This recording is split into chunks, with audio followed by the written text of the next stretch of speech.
Israel ஏன் Iran மீது தாக்குதல் நடத்தவில்லை என்ற கேள்வி எம்மத்தியில் அனைவருக்கும் உள்ளது. இது தொடர்பில் இஸ்ரேலின் முக்கிய அதிகாரிகள் இம்மாதம் முழுவதும் தாக்குதல் நடத்தப் போவதில்லை எனவும் தற்பொழுது செய்திகள் கசிந்து கொண்டிருக்கின்றன. இதற்கான காரணம் என்ன என்று பார்ப்போம். அடுத்து, தாக்குதலை இஸ்ரேல் நடத்த விடாமல் ஈரான் செய்யும் சம்பவங்கள் தான் என்ன? ஈரான் மீது தாக்குதல் நடத்த இஸ்ரேல் தீர்மானம் எடுத்து இருந்தார்கள் என்பதுதான் உண்மை. தாக்குதல் இஸ்ரேல் மீது மேற்கொள்ளப்பட்டிருந்த சந்தர்ப்பத்தில் இந்நிலையில் அமெரிக்க அதிபர் ஜோ பைடன் இஸ்ரேல் பிரதமருடன் மேற்கொண்ட உரையாடலின் பின்னர் நிறுத்தப்பட்டது என்பது அனைவரும் தெரிந்த ஒரு விடயமாக காணப்படுகின்றது. இருப்பினும் இதற்கு பின்னணியான பல காரணங்களும் இருக்கின்றன.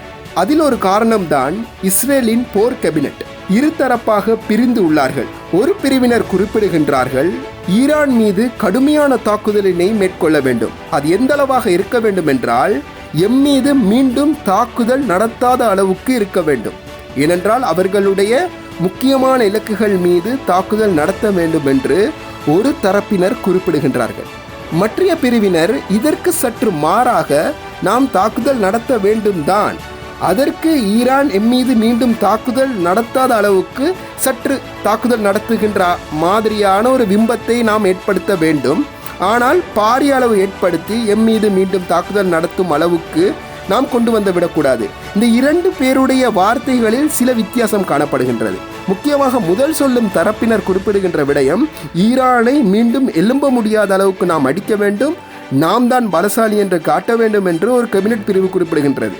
இதில் மற்றவர்கள் குறிப்பிடுகின்ற விடயம், மீது சற்று களங்கம் ஏற்பட்டிருக்கின்றது, அதனை துடைப்பதற்கு ஒரு தாக்குதலை மேற்கொண்டு மறைத்து விடுவோம், இத்தோடு விட்டு விடுவோம், இதனை பெரிய போராக கொண்டு வர தேவையில்லை என்று ஒரு தரப்பினர் குறிப்பிடுகின்றார்கள்.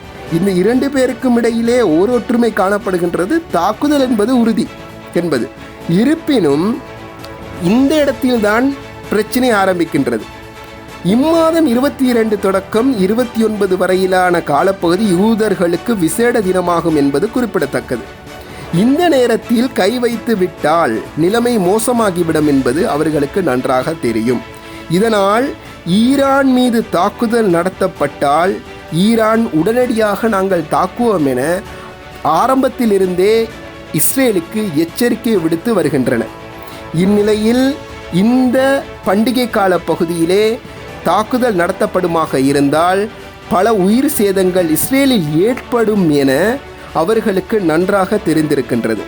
அவ்வாறு உயிர் சேதங்கள் ஏற்படுகின்ற சந்தர்ப்பத்தில் பண்டிகையை ஒழுங்காக கொண்டாட முடியாது. இதனால் இந்த தாக்குதலை இம்மாதம் இறுதி வரையிலே தள்ளி வைப்போம் என்று ஒரு தீர்மானம் எடுக்கப்பட்டிருப்பதாக செய்திகள் கசிந்து வருகின்றன. இருப்பினும் இதனை மேலும் உறுதிப்படுத்தும் வண்ணம் அமெரிக்காவின் உயர்மட்ட அதிகாரி ஒருவர் அந்நாட்டு ஊடகத்துக்கு இந்த செய்தியினை தெளிவாக குறிப்பிட்டிருக்கின்றார். இது முதலாவது ஒரு விடயம். அடுத்து, ஈரான் இந்த தாக்குதலை நடத்த விடாமல் செய்கின்ற சம்பவங்கள் என்னவென்று நாங்கள் பார்க்க வேண்டும். ஈரானினுடைய ஆதரவு பெற்ற பல குழுக்கள் மத்திய கிழக்கு நாடுகளிலே இஸ்ரேல் மீது தாக்குதல்களை தொடர்ச்சியாக மேற்கொண்டு வருகின்றன. அதிலே முக்கியமாக இஸ்புல்லாக்களும் இருக்கின்றார்கள். இந்த இஸ்புல்லா போன்ற குழுவினர்கள் மூலமாக அவ்வப்போது ஏனைய குழுவினர்கள் மூலமாகவும் மேற்கொள்ளுகின்ற தாக்குதல்கள் தற்பொழுது முந்தையதை விட அதிகரித்திருக்கின்றது என்பதுதான் உண்மை. அந்த அதிகரித்திருக்கின்ற தாக்குதல் கடந்த 2 தினங்களாக மேலும் அதிகரித்திருக்கின்றன. இஸ்ரேல் போர் கேபினட் கூடுகின்ற பொழுது, அவர்கள் ஒரு திட்டத்தினை மேற்கொள்ளுகின்ற பொழுது, அந்த திட்டத்துக்கு மேலதிகமான ஒரு தாக்குதலை மேற்கொண்டு இவர்களை திசை திருப்புகின்றார்கள். இவ்வாறு திசை திருப்புகின்ற பொழுது இவர்களால் அடுத்த கட்டத்தை நகர்த்த முடியாத ஒரு நிலைமை காணப்படுகின்றது. உதாரணத்துக்கு, இஸ்புல்லா மேற்கொண்ட ஒரு ட்ரோன் இஸ்ரேலினுடைய ஒரு முக்கிய நகரத்தில் விழும் காட்சிகள், காணொளிகள், வீடியோக்கள் தற்பொழுது வெளியாகி இருக்கின்றன. இவ்வாறு இந்த காணொளிகள் வெளியாகின்ற பொழுது மக்கள் மத்தியில் ஒரு பீதி ஏற்படுகின்றது. இதனை அவர்களுடைய கேபினட் வரை செல்லுகின்ற பொழுது இவர்களுடைய தீர்மானங்கள் சற்று சற்று நாளடைவிலே பின்னடைந்து கொண்டு செல்லுகின்றன. தாக்குதல் என்பது உறுதியாக இருந்தாலும் இவர்கள் தாக்குதல் நடத்துவதில் பாரிய சிக்கல் காணப்படுகின்றது. அடுத்த விடயம் மிகவும் முக்கியமானது. காரணம், ரஷ்யா, சீனா, சவுதி அரேபியா, கத்தார் போன்ற பல முக்கிய நாடுகள் ஈரானுடன் இருப்பதாக தெரிவிக்கின்றது. அதிலே முக்கியமாக ரஷ்யா வெளிப்படையாகவே தெரிவித்துவிட்டது. இந்த அடிப்படையிலே நாங்கள் பார்க்கின்ற பொழுது ஈரான் மீது கை வைப்பதென்பது லேசான ஒரு விடயம் அல்ல. இதனை அவர்கள் இஸ்ரேல் நன்றாக புரிந்திருக்கின்றார்கள். இதனை தெரிந்துதான் இந்த தாக்குதல் இதுவரையிலே பிற்போடப்படுகின்றது. இந்த பதிவு உங்களுக்கு மிகவும் பயனுடைய பதிவாக இருந்திருக்கும் என்று நாங்கள் நம்புகின்றோம். தொடர்ச்சியான பல விடயங்களை அறிந்து கொள்வதற்கு நியூஸ் தமிழுடன் இணைந்திருங்கள்.